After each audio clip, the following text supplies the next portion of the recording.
कर्नाटक में एक जगह गाड़गापुर ऐसी जगह है जहां पर भस्म का पहाड़ है। गाड़गापुर ऐसी जगह है जहां पर भस्म का पहाड़ है। भस्म का पहाड़। शास्त्र कहता है वहां शंकर पार्वती के साथ में दोनों अड़भंग होकर उस भस्म से एक दूसरे को भस्म का ही श्रृंगार कर देते। जहां भस्म का पर्वत, तो हमें ये नकली भस्म बनाने की जरूरत क्या है? असली भस्म बनाओ ना भाई। अगर आपको भस्म देना ही है, शंकर को चढ़ाना ही है, तो असली बनाओ। बस एक काम करो। भस्म बनती कैसे? गाय का जो, अगर आप चिता भस्म नहीं लाना चाहते और असली भस्म बनाना चाहते हो तो गाय का गौमूत्र लाइए और गौमूत्र गंगा जल लाकर जल को थोड़ा सा छीट दो भूमि पर, और भूमि पर छीटने के बाद गाय का जो अलोना कंडा होता है, अलोना कंडा कैसा? गाय जो गोबर करती है उसको हाथ से थापो, वो कंडा नहीं, वो गोबरी नहीं। गाय जो पोटा गिराई है, गाय ने जो गोबर गिराया और वो धूप में सूख गया, बस उसी को लिया और उसको जहां पर आपने गौमूत्र से, गौ गंगा जल से सींचन किया है, उस जगह पर उसको फिर आप जला दीजिए। काय से जलाना है? कोई चीज नहीं डालना है आपको, केवल देसी कपूर से उसमें आग लगाना है और गाय का घी उसमें शंकर जी का नाम बोल बोल कर चढ़ाते जाना। और वो कंडा जब पूरी तरह से जल जाए, भस्म हो जाए, तब ठंडा होने के बाद उसको निकाल कर छान लो, उसको भर कर रख लो। जब तुम्हारा मन करे, प्रदोष का दिन हो, शिवरात्रि का दिन हो, जब तुम्हारा मन करे, आप बेलपत्री के नीचे शिवलिंग का निर्माण कर रहे हो, कोई काम ना रखकर वो भस्म शंकर को चढ़ा दो और उसी में से निकाल कर। महाराज, गाय के गोबर से, गाय के कंडे से जो बनी भस्म, वो निर्मित 3 तरह से भस्म होती है। एक यज्ञ कुंड की भस्म, गाय के कंडे से निर्मित भस्म, और तीसरी होती है जो धान होता है, धान की जो ऊपर का जो भाग होता है छिलका, उसकी जलाकर जो भस्म बनती है, वो भी शंकर को समर्पित हो, वो भी भस्म। फिर भस्म आगे जाकर बहुत सुंदर भाव आया है। कमलगट्टा, जिस व्यक्ति को लीवर या किडनी में तकलीफ रहती है, उसको कमलगट्टा, बीला, बेले का फल, इसको जलाकर इसकी राख तैयार कर कर उसको पीस कर कपड़े से छान कर उसकी भस्म तैयार करी जाती है। और वो भस्म शंकर भगवान पर श्रावण के महीने में दूसरा जो सोमवार पड़े, उस दूसरे सोमवार के दिन शंकर के मंदिर में चढ़ाई जाती है। उसी भस्म को उठाकर लेकर आते हैं, क्योंकि वो शिवालय में सावन के महीने में बहुत भीड़ रहती है, तो भस्म गीली हो जाती है। उसको लाकर फिर वापिस छत पर सुखाई जाती है। उस भस्म को डब्बी में भर कर रखा जाता है। किडनी लीवर के मरीज के व्यक्ति को भस्म का मस्तक पर, अर्थात दोनों भुकुटी के बीच में तिलक कराया जाता है। ये कंठ के नीचे जो खड्डा होता है, यहां पर तिलक लगाया जाता है भस्म का, और वक्षस्थल, छाती पर उस भस्म का तिलक लगाया जाता है। नारी को केवल कंठ, मस्तक, भस्म का तिलक लगाकर, साथ में उस भस्म को, जिस भोजन को हम ग्रहण कर रहे हैं, जैसे औषधि लेते हैं, एक जरासी टेबलेट के बराबर, जरासी औषधि के बराबर उस भस्म को जिह्वा पर रखा भी जाता है, पाया भी जाता है। उसके बाद भोजन ग्रहण करा जाता है। किडनी लीवर के जितने मरीज हैं, इनको कभी डायलिसिस की जरूरत ही नहीं पड़ती है। कभी डायलिसिस की जरूरत नहीं पड़ेगी। आप भस्म का शिव को समर्पण, श्रावण का दूसरा सोमवार शंकर को समर्पित।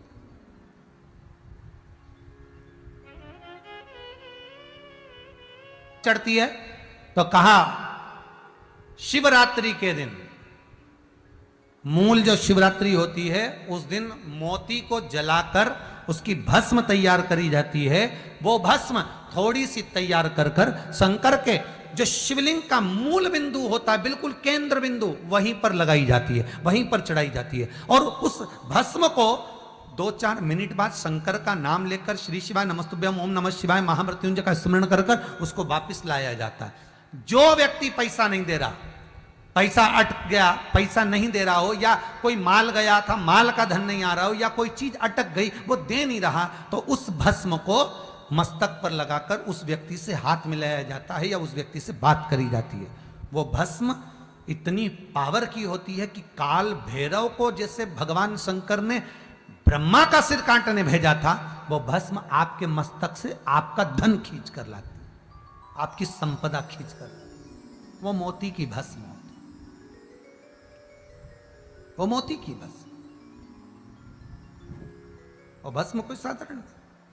फिर आगे भस्म का वर्णन किया महाराज, कहा किसी तीर्थ में बैठकर, किसी तीर्थ में बैठकर आप भगवान शंकर का अनुमोदन कर कर कुछ आहुतियां शिव के नाम की जब देते हैं, वहां जो भस्म तैयार होती है, वो भस्म कैंसर का जो मरीज होता है महाराज, उस मरीज को 12 तिलक जो लगाए जाते हैं, उस तिलक से कैंसर रोग से निजात मिलती है, निवारण होता है। उसका स्मरण मात्र 12 तिलक ही मूल है,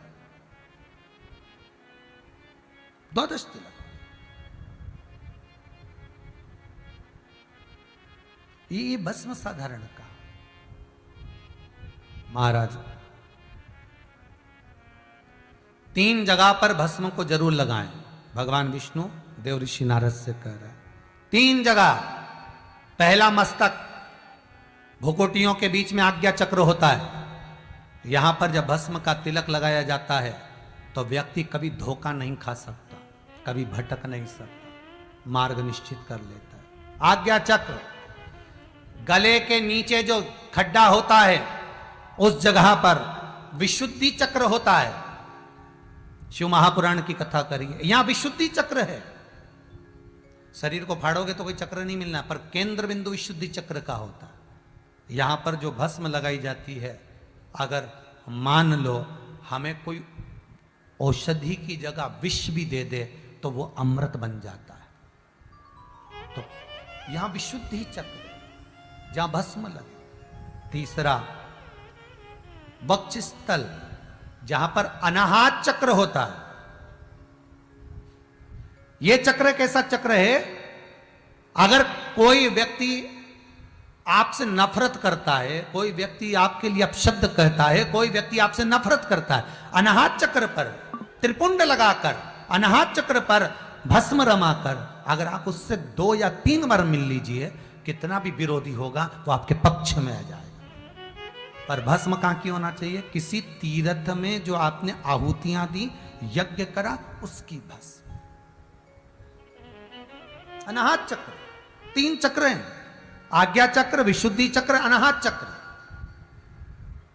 और ये 3 चक्र पर लगी हुई भस्म जीवन का सुख दे जाती, जीवन का। एक चीज और ध्यान करिए महाराज, जिस लड़का और लड़की का विवाह नहीं होता, मंगल हो गया, शनि हो गया, राहु केतु हो गया, या विवाह नहीं हो रहा है, उसके लिए भी कहा जाता है कि कहीं से आप प्रयास करिएगा, कहीं से अगर मौका मिल जाए, कहीं से आपको किसी रूप में अगर चांदी का पत्रा मिल जाए, चांदी का थोड़ा सा पत्रा, कोई वो कहते हमारे यहाँ बर्क कह देते, पर असली चांदी की बर्क चाहिए। आजकल तो भगवान पे भी जो बर्क लगाई जाती है वो भी नकली है। असली चांदी की बर्क, उसको जलाकर उसकी जो भस्म तैयार करी जाती है, चांदी भस्म जो तैयार करी जाती है, उस भस्म से लड़का हो लड़की हो जिसका विवाह नहीं हो रहा हो, उसके हाथ में वो भस्म लगवाकर और बीच में हल्दी की एक बिंदी लगाकर शंकर के शिवलिंग का लेपन करा दिया जाए महाराज। प्रदोष के दिन, किसी भी प्रदोष में आप उसका लेपन करा दीजिए।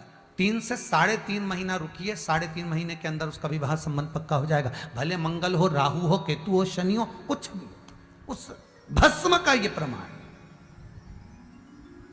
कई लोग भस्म को भभूति भी कहते हैं, वो भभूति अलग हो गई, वो भभूति हो गई जादू टोना वाली भभूति, ये तो वो भभूति अलग हो गई, उसका कोई यहाँ वो उसका प्रमाण अलग, परंतु यहाँ भस्म का प्रमाण, यहाँ भभूति का प्रमाण शिव कथा में नहीं है। शिव कथा में जो प्रमाण है वो भस्म का, यहाँ भभूति किसी को छू कर दिया, किसी को मतर के दे दी, वो अलग चीज हो गई। यहाँ भस्म, यहाँ तो शंकर को पाने का एक तरीका है, क्योंकि शिव रोग से मुक्ति देते हैं, तो रोग निवारण का एक तरीका है भस्म को धारण करना। भगवान विष्णु कह रहे हैं देव ऋषि नारद, ये भस्म तुम्हारे जीवन को सुख दे जाएगी। भस्म हर पल, हर घड़ी, हर क्षण, जितना समय आपको मिला है उतना,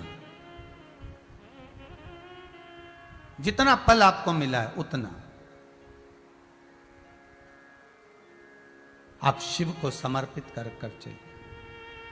भले आप अपने घर में बैठे हो, पर कभी कभी विचार कर लो करो कि मैं उज्जैन गया हूं। एक क्षण के लिए आप विचार कर लिया करो कि मैं काशी गया हूं। एक क्षण के लिए आप विचार कर लिया करो कि मैं ओमकारेश्वर गया हूं। एक क्षण के लिए विचार कर लिया करो कि मैं केदारेश्वर गया हूं। उसका पुण्य आपके खाते में आ जाएगा। भगवान विष्णु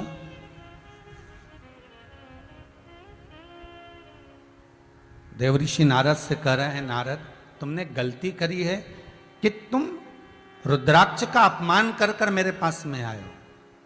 शंकर का अपमान कर कर अगर कोई भगवान विष्णु का भजन करता है तो भगवान विष्णु उसको स्वीकार नहीं करते।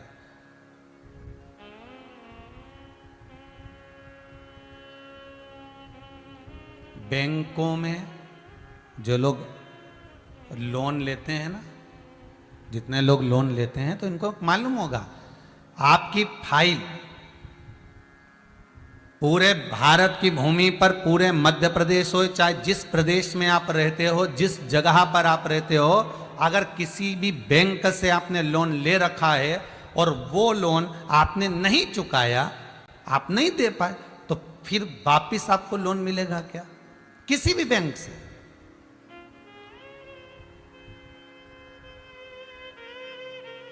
बैंक वाले कहेंगे पहले उस बैंक का लोन चुका कराइए, और फिर एक वो लोन चुकाने के बाद में एक कागज मिल जाता है कि अब यहां इनका कोई पैसा नहीं, फिर आपको दूसरा लोन मिल जाएगा, आप जाओ पहले चुका कराइए। साहब मैं बाद में चुका दूंगा, आप तो एक काम करो मुझे वापस लोन दे दो। नहीं नहीं नहीं नहीं, पहले वहां का चुकाइए। आप देखिए दूसरे बैंक की शाखा में गया है लेने के लिए, और वो जिससे लोन लिया वो दूसरा बैंक है, पर इस बैंक वाले कहते हैं पहले आपको चुकाना पड़ता, वहां का पूरा लोन देकर आइए, पूरा पैसा देकर आइए, इसके बाद आप आओ। मना नहीं है, आप वहां का अगर पैसा देकर आ गए और वहां का पैसा देने के बाद में आप यहां आओगे तो हम तुमको दूसरा लोन दे देंगे, कोई दिक्कत नहीं है। बस बैंक की ये जो रीति है, बैंक की जो ये नीति है, ये नीति, ये रीति बैंक वालों ने हमारे देवताओं से उठाई। भगवान शंकर का अपमान कर कर भगवान देवऋषि नारद भगवान विष्णु के पास पहुंच गए, तो भगवान विष्णु ने भी कह दिया ये मुझे स्वीकार नहीं होगा कि वहां का लोन रह गया, वहां तूने आदर नहीं करा, वहां सम्मान नहीं करा। शंकर भगवान ने बैठने का स्थान दिया था, तू नहीं बैठा। शंकर भगवान ने तुझे सिंहासन दिया, तू नहीं बैठा। देवऋषि नारद तुमने कहा मैं पत्थर पर बैठूंगा। जो देवऋषि नारद प्रतिदिन हर क्षण हर पल श्रीमन नारायण करता है, वो देवऋषि नारद क्या पत्थर पर जाकर बैठेगा? तुमने शिव का अपमान कर दिया और बाद में तुम मेरे पास में आ गए और मुझसे करो कि मुझसे ये भाव रखते हो कि मैं कुछ दे दूं। जब वहां का कर्जा ले रह गया तो मैं तुम्हें लोन कैसे दे सकता हूं? मैं तुम्हारा आदर कैसे कर सकता हूं? मैं तुम्हें सम्मान कैसे दे सकता हूं? एक बेटा कहे मुझे पिताजी से कोई मतलब नहीं है, मम्मी मैं केवल आपसे मतलब रखता हूं, मैं आपको अपने साथ रख सकता हूं, मैं आपको झेल सकता हूं, पर पिताजी को नहीं झेलूंगा, मुझे पिता से कोई मतलब नहीं है। या एक बेटा या एक बहू ये कहते कि मुझे मम्मी से कोई मतलब नहीं है, मुझे मां से कोई मतलब नहीं है, मुझे इनके साथ नहीं रहना, मैं पिता को रख सकती हूं, मैं ससुर को रख सकती हूं, पर इनसे मुझे कोई मतलब नहीं रहेगा। शास्त्र कहता है फिर वो पिता को भले डनलप के गद्दे पे सुला दे, चाहे एसी का रूम बनवा दे, चाहे रोज प्रतिदिन रबड़ी और बालूशाही का भोजन करा दे, तो भी उस बेटे को और उस बहू को नरक भोगना ही पड़ेगा। एक का अपमान कर कर अगर आप एक को आदर दे रहे हो, एक का अपमान कर कर यदि आप एक को सम्मान दे रहे हो, तो उसमें आपको स्वर्ग का भान नहीं होगा, आपको सुख का भान नहीं होगा, उसमें आपको दुख का ही भान होना है। अरे हिंदू धर्म में तो एक रीति है साहब कि अपने दो पांव होते हैं, दो चरण होते हैं। अगर घर की कोई बेटी, कोई बहू, कोई घर का व्यक्ति अगर एक पांव पड़ता है और एक पांव नहीं पड़ता तो लोग कह देते हैं अरे दोनों पांव पढ़ो, एक पांव नहीं पढ़ना चाहिए, अच्छा नहीं होता। एक चरण नहीं छुआ जाता, मालूम नहीं है क्या? आपको ज्ञात नहीं है कि जब गरुड़ पुराण मरने के बाद गरुड़ पुराण को सुनकर जो जीव गरुड़ पुराण सुनता है, जिसके घर का व्यक्ति कोई मर गया होता है और वो जब गरुड़ पुराण सुनकर उठता है तब एक चरण छुआ जाता है। क्या आपको ज्ञात नहीं है कि ये एक चरण कब छुआ जाता है? जब घर में कोई मर गया होता। क्या आपको ज्ञात नहीं है कि किसी के मरने के बाद एक चरण छुआ जाता है?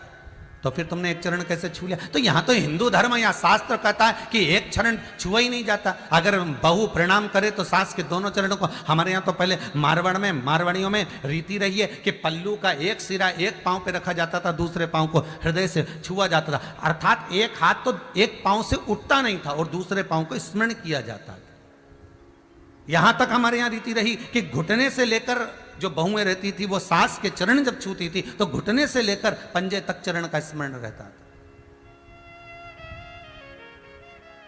ये यहां तक रीति रही, यहां तक स्मरण रहा। अब तो एक चरण क्यों? हमारे तो यहां शास्त्र कह रहा है कि अगर एक बैंक का लोन रह गया और आप दूसरे बैंक में पहुंच गए कि हमको लोन दे दो, तो बैंक देगी क्या? अरे बोलो रे भाई, जितने लोग आस्था के सामने बैठे हैं, जितने आप मोबाइल पर कथा सुन रहे हो, बोलो जरा, बैंक लोन देगी? नहीं देगी। वो कहेगी पहले वहां का चुकाई है, आप वहां कर चुका कर आओगे तो आपको लोन मिल जाएगा। और उसी तरह आप भगवान शंकर का अपमान कर कर भगवान विष्णु के पास जाओगे, या राम के पास जाओगे, या कृष्ण के पास जाओगे, या दत्त के पास जाओगे, या भवानी के पास जाओगे, तो आपका कोई आदर करेगा क्या? नहीं, क्योंकि आपने वहां का अपमान करा। इसलिए राम कथा को शुरू करने से पहले तुलसीदास जी ने लिख दिया, शंकर विश्वास रूपिणो। शंकर को विश्वास कहा है, पार्वती को श्रद्धा कहा। रामचरितमानस को प्रारंभ करने से पहले कह दिया कि ये शंकर और पार्वती, ये शिव और पार्वती जो हैं, ये विश्वास और श्रद्धा हैं। इनका स्मरण, इनका भजन, इनका कीर्तन, इनका नाम जाप, इनका स्मरण करने पर तुम्हें राम मिल जाएगा। जो शिव का विमुख है उसको राम नहीं मिल सकता। श्रीमद् भागवत में भी वर्णन आया, वेदव्यास जी लिखते हैं कि शंकर और पार्वती के चरित्र का जो स्मरण करते हैं उनको कृष्ण मिल जाता है, उनको कृष्ण प्राप्त हो जाता है, उनको मेरा ठाकुर मिल जाता है। चित्तवृत्ति में अगर एक बार शिव जुड़ गया, चलो और सहज भाषा में समझ लीजिए महाराज, जब संसार सागर में कुछ भी नहीं था, आज कथा में आएगा कि ब्रह्मा जी शिवलिंग की उत्पत्ति करेंगे, ब्रह्मा और विष्णु, कुछ भी नहीं था, तब एक शिव ही तो था।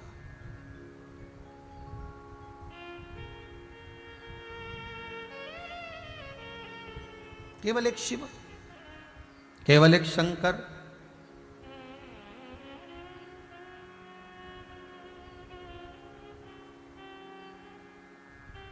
उसके सिवाय है ही क्या? ब्रह्मदेव भगवान विष्णु कह रहे हैं, देवऋषि नारद आपने एक गलती बड़ी भारी कर दी है, और वो गलती अगर आप स्वीकार लो तो आपको हो सकता है कि थोड़ा आपको कम कष्ट झेलना पड़े।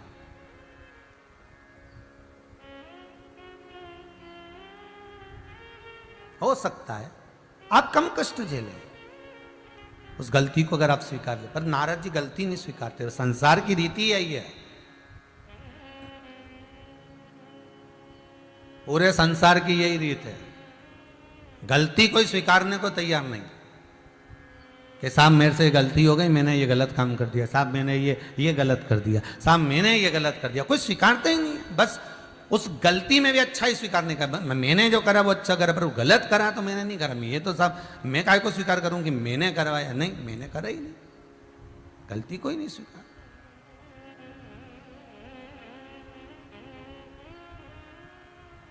सबसे श्रेष्ठ अगर गलती स्वीकार करी थी तो मां दक्षायनी ने, मां सती ने करी थी। यज्ञ की अग्नि में सती माता कूद कर भस्म हो गई। शंकर भगवान ने कहा तुमने गलती करी है। सती कहती है मैंने गलती करी, मैं क्रोध में भूल गई थी कि मेरे पिता के घर में यज्ञ चल रहा है।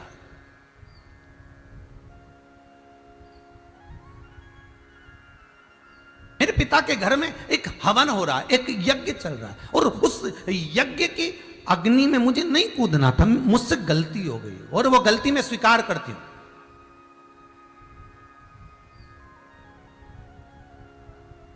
वो गलती मैं स्वीकार करती हूं कि मुझसे गलती हुई और मैं उस अग्नि में कूद गई। तो शंकर भगवान ने भी कह दिया अगर आपने गलती को स्वीकार कर लिया है तो यह पक्का है कि यज्ञ की अग्नि में कूदी हो इसलिए तुम्हें कोयल का तो जन्म मिलेगा, तुम एक जन्म कोयल का लोगी, पर कोयल के जन्म के बाद जब छूटोगी तो तुम्हें ये 84 लाख योनियां नहीं भोगना है, तुम्हें वापिस मेरे ये मनुष्य देह मिलेगा और तुम मेरी अर्धांगिनी बन जाओगी, मेरी पार्वती बनकर तुम मुझे प्राप्त हो जाओगे।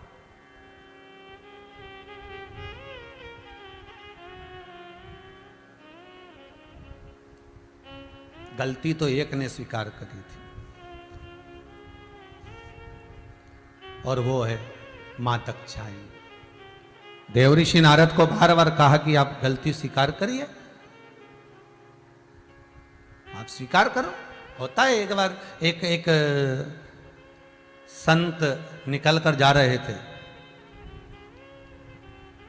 और बड़े बैरागी संत थे, बड़े त्यागी संत, भगवत भजन करते हुए स्मरण करते, नाम जाप करते, श्री शिवाय नमस्तुभ्यम, ओम नमः शिवाय, राम राम सीताराम जपते जपते जा रहे। बड़े त्यागी थे, बड़े बड़े आनंदित थे। और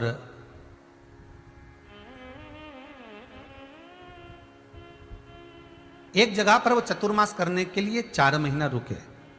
पहले जो संत होते थे वो 4 महीना चतुर्मास करने के लिए आते थे, पर ईमानदारी से बोलें तो ये लॉकडाउन ने आपका चतुर्मास अच्छे से करा दिया है।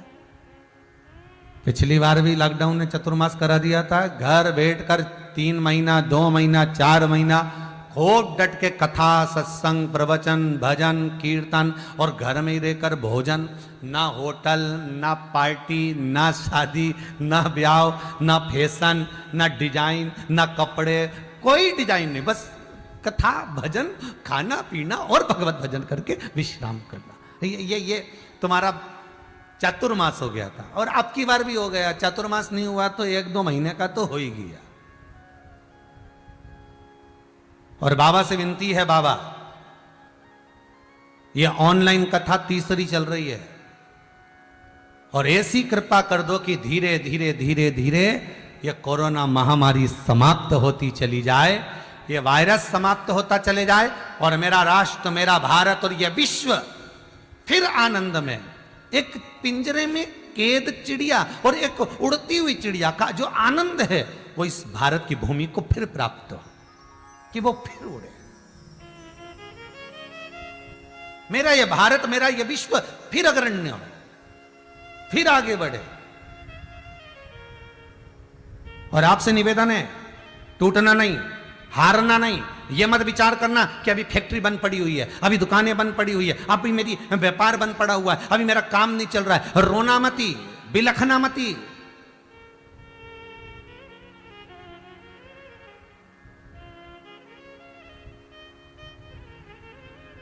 यदि एक मां अपने बच्चे को घर में छोड़कर जाती है और किसी काम से चली जाती है तो वो मां जब वापिस आती है ना, अपने बच्चे को जब गोदी में उठाती है ना, तो जितना प्रेम उस समय पर करती मां, उससे 1000 गुना ज्यादा प्रेम बच्चे को हृदय से लगाकर, छाती से लगाकर, स्तनपान कराकर, बच्चे को खिलौना देकर मां एक आनंद में। और जब जाती है तो विचार कर करती है, मेरे घर में बच्चा है, मेरे घर में बेटा है, मेरे घर में बेटी है और जाना है मुझे तो कुछ लेकर जाऊंगी, उसको देना पड़ेगा, नहीं दूंगी तो रोएंगे। उसी तरह अगर भगवान ने हमसे 1 महीना, 2 महीना, 4 महीना, 1 साल, 6 महीना अगर काम बंद करवा दिया, फैक्ट्रियां बंद करवा दी, दुकान, व्यापार, व्यवसाय बंद करवा दिया, चिंता मत करना, उस परमात्मा ने तुम्हारे लिए कुछ अच्छा सोच कर रखा होगा। और जब वो गोदी में लेगा, जब वो चालू करेगा, तो ऐसा धन बरसाएगा, ऐसी संपदा बरसाएगा, ऐसी सत्ता बरसाएगा कि कोई खिलौना तुम्हारे हाथ में दे देगा, कोई धन तुम्हारे हाथ में प्रदान कर देगा, कोई संपदा तुमको दे देगा। तुम चिंता मत करना, बस उस पर विश्वास रखना, उस पर भरोसा रखना। और वो शंकर, मेरा ओघड़दानी, मेरा त्रिकालदर्शी, मेरा कैलाशी, मेरा शंभु तुम्हारे सम्मुख में होगा, अगर विश्वास प्रबल होगा तो।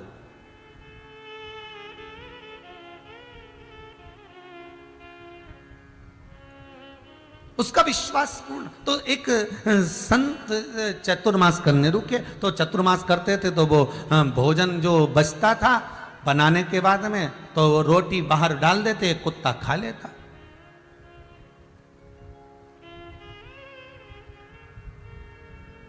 अब रोटी कुत्ता खाता। एक दिन संत ने देखा और उस कुत्ते को देखकर कहा, भाई सुन, ए कुत्ता, ए स्वान, तू है बड़ा वफादार,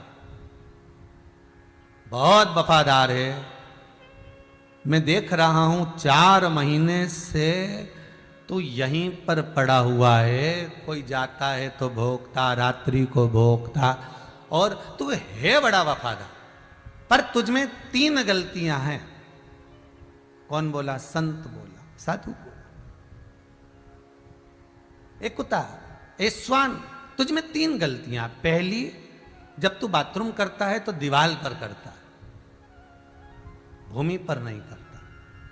दूसरी, फकीरों को देखकर, भिखारियों को देखकर, मांगने वालों को देखकर उनके पीछे भौंकना चालू कर देता है। आपके भी मोहल्ले में तुमने देखा होगा कुत्ते को, कोई मांगने वाला आया, कोई भिखारी आया, कोई भिक्षुक आया, कोई आया फकीर, तो उसको भौंकना चालू कर देता है। और तीसरी तेरी गलती यह है कि पूरी रात तू सोने नहीं देता, रात भर भो भो करता, रात भर भोगता। तेरी सबसे बड़ी गलतियां बस ये 3 है। तो संत ने कहा, तेरी गलती बड़ी बुरी है, तू है वफादार, बहुत अच्छा है, चौकीदारी करता है, सब कुछ करता है, पर तू ये 3 गलती तेरी बेकार। तो इतने में कुत्ते ने कहा, उस स्वान ने कहा संत से, गुरुदेव इन 3 गलतियों को मत देखो, मेरा कारण क्या है वो समझ लो। गुरुजी ने पूछा, क्या कारण है? तो दीवार पर गंदगी करता है, तो दीवार पर बाथरूम करता है, ये तेरी गलती है कि नहीं?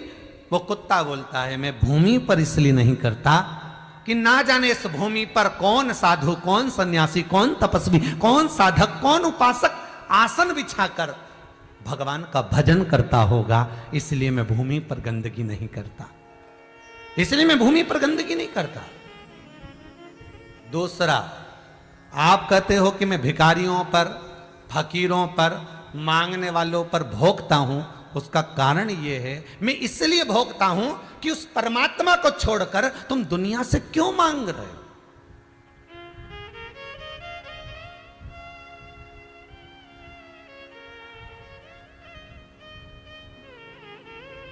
मैं भिखारी को देखकर क्यों भोगता हूं? उसका कारण कि तुम भगवान को छोड़कर, उस परमात्मा को छोड़कर, उस शंकर को छोड़कर, उस नारायण को छोड़कर, उस राम और कृष्ण को छोड़कर तुम दुनिया से क्यों मांग रहे हो? इसलिए मैं भिखारियों के पीछे लग जाता हूं, इसलिए मैं फकीरों के पीछे दौड़ दौड़ कर भोगता हूं कि इनके आगे क्यों हाथ फैला रहा है, उसके आगे फैला। और कुत्ता कहता है, मेरा तीसरा, रात्रि को मैं क्यों भोगता हूं, उसका कारण है कि मनुष्य की देह मिली है और तुम रात भर इसको गवा रहे हो, जाग जाओ और उसके भजन में लग जाओ, इसलिए मैं रात भर भोगता हूं कि जब तुम्हारे नेत्र खुले, जब तुम्हारी साधना खुले।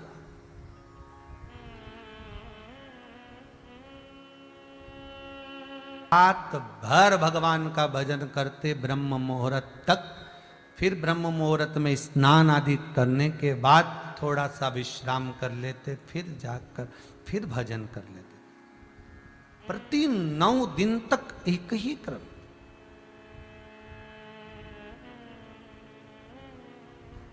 और अवस्था भी बहुत, हमने कहा बीमार पड़ गए हो, थोड़ा सा आपको चक्कर आ रहा है, कुछ ले लीजिए, जल पी लो थोड़ा सा, या कुछ पा लीजिए। बस एक समय चाय लेते थे और एक समय पानी लेते थे, उसके सिवा कुछ। पूरे 9 दिन और अवस्था होगी लगभग लगभग 80-85 की। आप ले लीजिए। नहीं नहीं नहीं,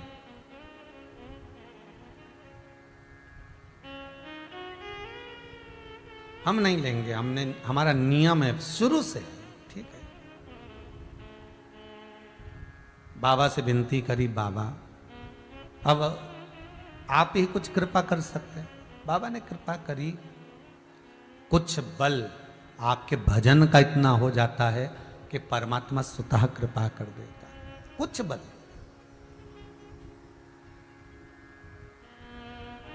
रात भर वो स्वान, रात भर वो कुत्ता भोगता रहता है। उसका कारण है कि ये मनुष्य की जो देह मिली है, ये मानव का जो शरीर मिला है, ये मानव का शरीर बड़ी मुश्किल से मिलता है। 84 लाख योनियां काटने के बाद जो ये मनुष्य की देह मिलती है, ये ऐसी गंवाना नहीं है, ये ऐसे ही नहीं गंवाना। बड़ी मुश्किल से नरतन मिला है, ये गंवाने के काबिल नहीं है। क्यों क्यों गंवाए?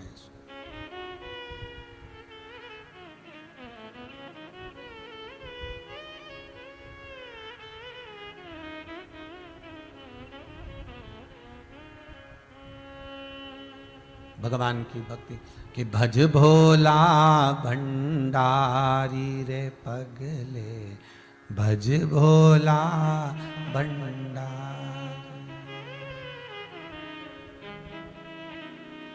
भगवान शिव का नाम।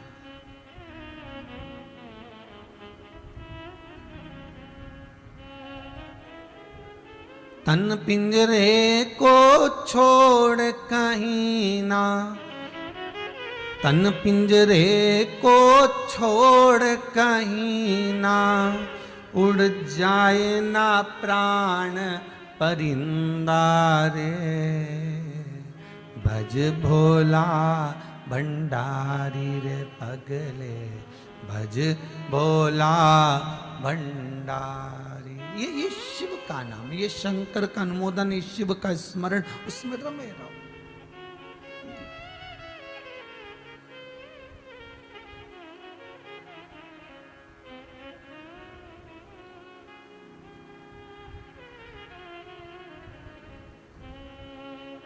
भगवान शिव, उसकी भक्ति। एक तो तेरी काशी प्यारी,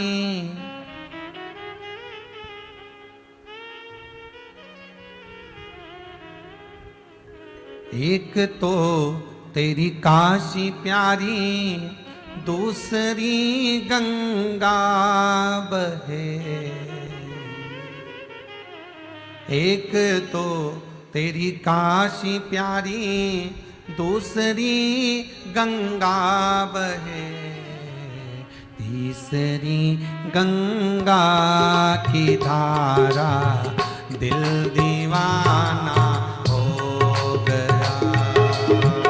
तीसरी गंगा की धारा दिल दीवाना हो गया। तेरी काशी में ओ भोले दिल दीवाना हो गया।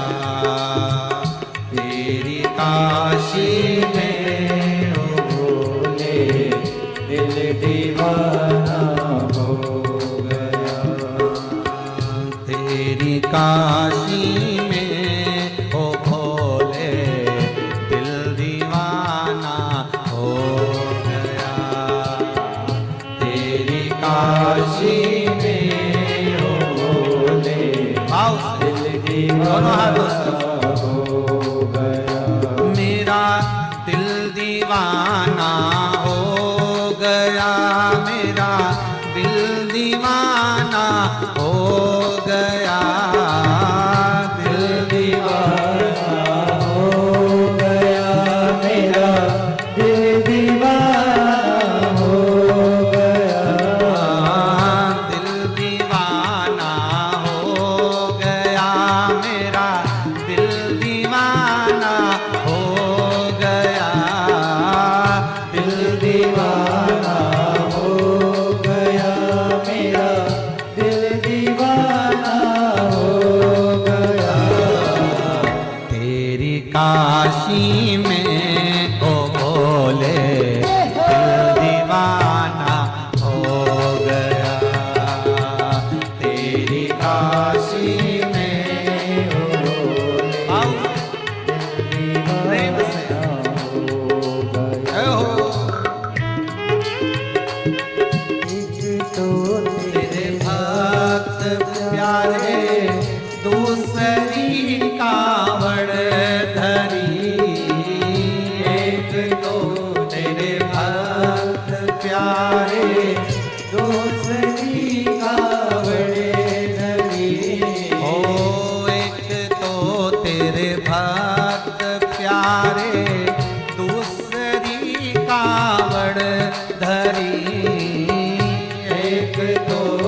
गंगा बहे। एक तो तेरी नगरी प्यारी, दूसरी गंगा बहे। ओ एक तो तेरी नगरी प्यारी, दूसरी गंगा बहे। एक तो तेरी नगरी प्यारी, दूसरी गंगा बहे। तीसरी गंगा की धारा दिल दीवाना हो गया। तीसरी गंगा की धारा दिल दीवाना हो गया। तेरी काशी में हो भोले दिल दीवाना हो गया। तेरी काशी में वो बोले दिल दीवाना हो गया। दिल दीवाना हो गया मेरा, दिल दीवाना हो गया। दिल दीवाना हो गया मेरा, दिल दीवाना हो गया। दिल दीवाना हो गया मेरा, दिल दीवाना हो गया। दिल दीवाना हो गया मेरा, दिल दीवाना हो गया। तेरी काशी में ओ भोले दिल दीवाना हो गया। तेरी काशी में वो भोले दिल दीवाना हो गया। तेरी काशी में ओ भोले दिल दीवाना हो गया। तेरी काशी में वो भोले दिल दीवाना हो गया। भगवान शिव की कथा कहती है, शंकर ओघड़ी की कथा कह रही है कि चित्त वृत्ति में आपके अगर मन से भी आपने शंकर को रिझा लिया तो शंकर आपका हो गया। कली काल में इस कलयुग के अंदर आप शंकर की मानसिक पूजा भी कर रहे हो तो भी शिव स्वीकार कर रहा है। भगवान शंकर उसको स्वीकार कर रहे हैं, आप मन से भी कर।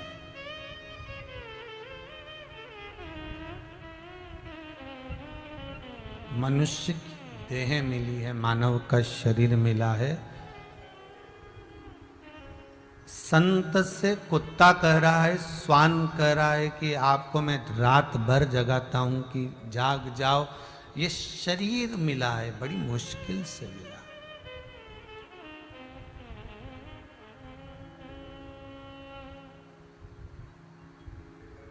बड़ी मुश्किल से।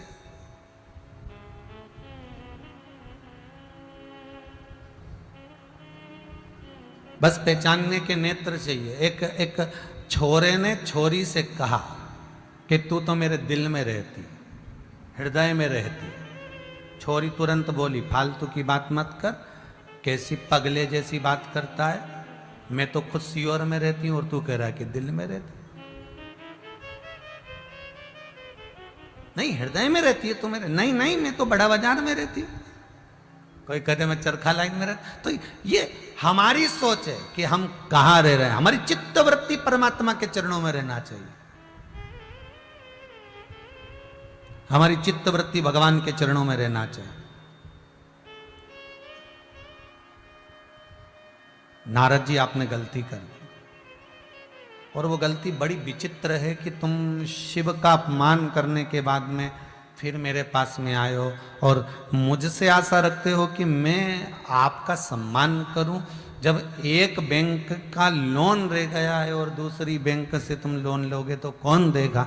बस वही क्रम है। शंकर का अपमान करने के बाद किसी भी देवता के पास चले जाओ, कोई देवता स्वीकार नहीं कर सकता, यह पक्का है।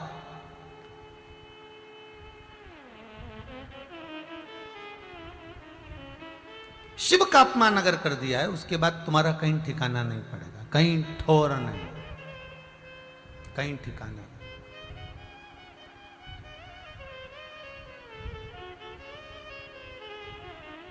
ब्रह्मा जी ने भगवान विष्णु से पूछा था, आपके पिता कौन है? भगवान विष्णु ने कह दिया था, मेरे पिता भूत भावन भूतेश्वर शिव शंकर। क्योंकि नारायण, नार कहते हैं पानी को, आयन मतलब पानी पर तैरने वाला। तो भगवान विष्णु अर्थात भगवान शंकर एक बिंदु, और बिंदु से जो प्रकट हुआ है वही अयन करने वाला, वो नारायण। तो मेरे पिता भगवान शंकर।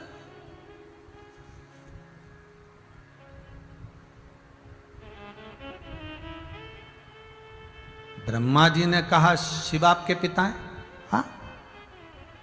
अरे भाई, अच्छी अच्छी पुराणों को उठाकर देखना, अच्छे अच्छे शास्त्रों को उठाकर देखना, ये बाकी की जो मूर्त है, बाकी की जो पूजन है, बाकी की जो मूर्तियां आदि का जो निर्माण है, ये सब बात का है।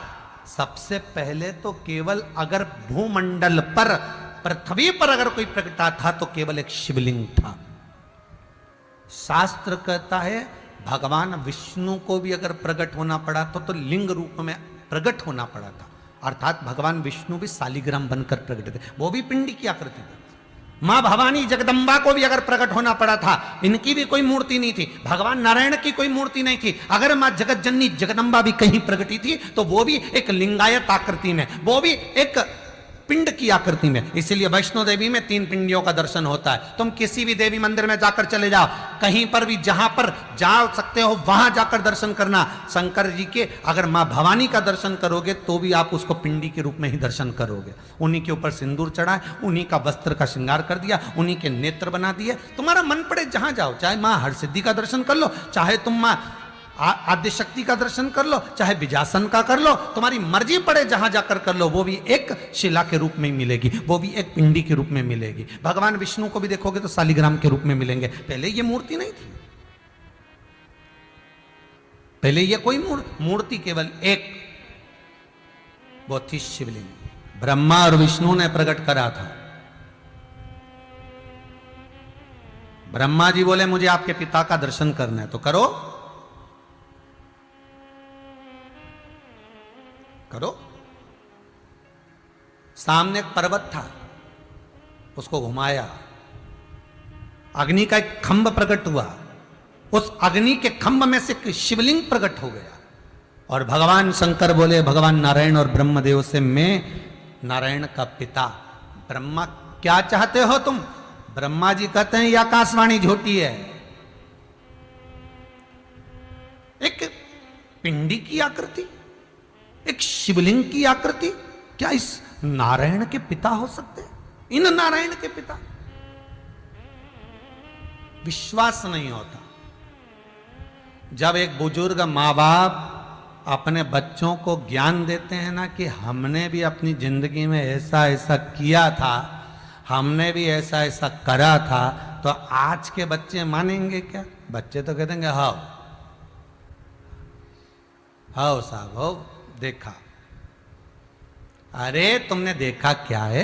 हमारी जो माता जी थी, हमारी जो सास थी, इतनी कड़क थी कि 5 मिनट ओटले पर तो चले जाओ, 5 मिनट इधर उधर चले तो जाओ, जो काम बताया पूरा चाहिए, सफाई पूरी चाहिए, भोजन पूरा चाहिए, इतना चाहिए, ऐसा चाहिए, वैसा चाहिए, जरा सा तो छूट जाए।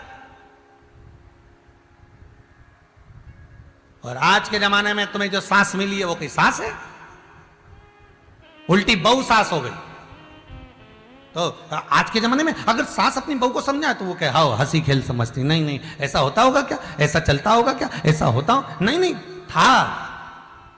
भगवान विष्णु भगवान ब्रह्मदेव को कह रहे हैं कि मैं शंकर मेरे पिता हैं, पर ब्रह्मा जी को विश्वास नहीं हो रहा, क्योंकि भगवान विष्णु के इस नाभि से जो कमल का पुष्प उत्पन्न हुआ, उस कमल के पुष्प के ऊपर ब्रह्मा उत्पन्न हुए। तो ब्रह्मा जी पुत्र हैं, अर्थात वो ज्ञात नहीं कर पा रहे कि मेरे दादा भगवान शिव है।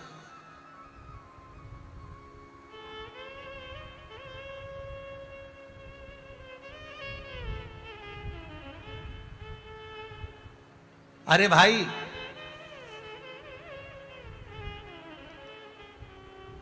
जब अयोध्या का राम मंदिर बनकर कंप्लीट हो जाएगा, पूरा बन जाएगा, तब आप सब जिन्होंने भी 1 रुपया भी अयोध्या के राम मंदिर में दिया है, वो छाती ठोक कर कह सकते हो ये मंदिर हमने बनवाया।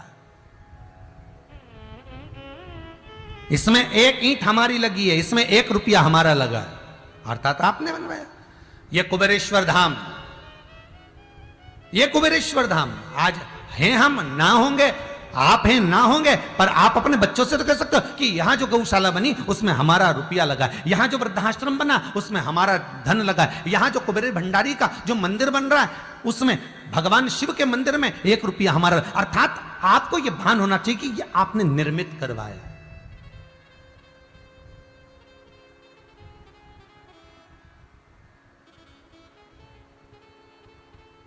अरे भाई, वृंदावन भी है, काशी भी है, उज्जैनी भी है, ओमकारेश्वर भी है, सोमेश्वर, केदारेश्वर, बद्रीनारायण, अयोध्या, सब कुछ है। पर देखा जाए तो इस घने जंगल में, सीहोर से 12-15 किलोमीटर दूर इस घने जंगल में आप अगर इस कुबेरेश्वर धाम का निर्माण करवा रहे हो तो तुम्हें प्रसन्नता होना चाहिए कि अलग से आपने एक तीर्थ का निर्माण कर दिया, एक तीर्थ को निश्चित कर दिया। और ये तो आपके हृदय को भी एक आनंद की अनुभूति होगी कि आपने जो दान दिया, आपने जो पुण्य करा, आपने जो सत्कर्म करा, आप जो आजीवन भोजन भंडारे के सदस्य बने, या गौ माता के लिए, वृद्धाश्रम के लिए, या मंदिर के लिए जो आपने दिया, वो अजर अमर तो हो गया, वो आपके सामने तो आ गया। अरे भाई, ब्रह्मदेव के मन में ये बात पच नहीं रही, ब्रह्मा जी के मन में ये बात नहीं आ रही, जैसे भगवान विष्णु देवऋषि नारद के मन में नहीं आया था कि मैंने तो कुछ करा ही नहीं, और ब्रह्मा जी करें ऐसा हुआ ही नहीं, पच नहीं रहा।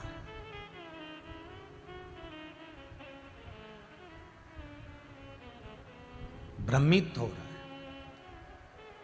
भ्रमित।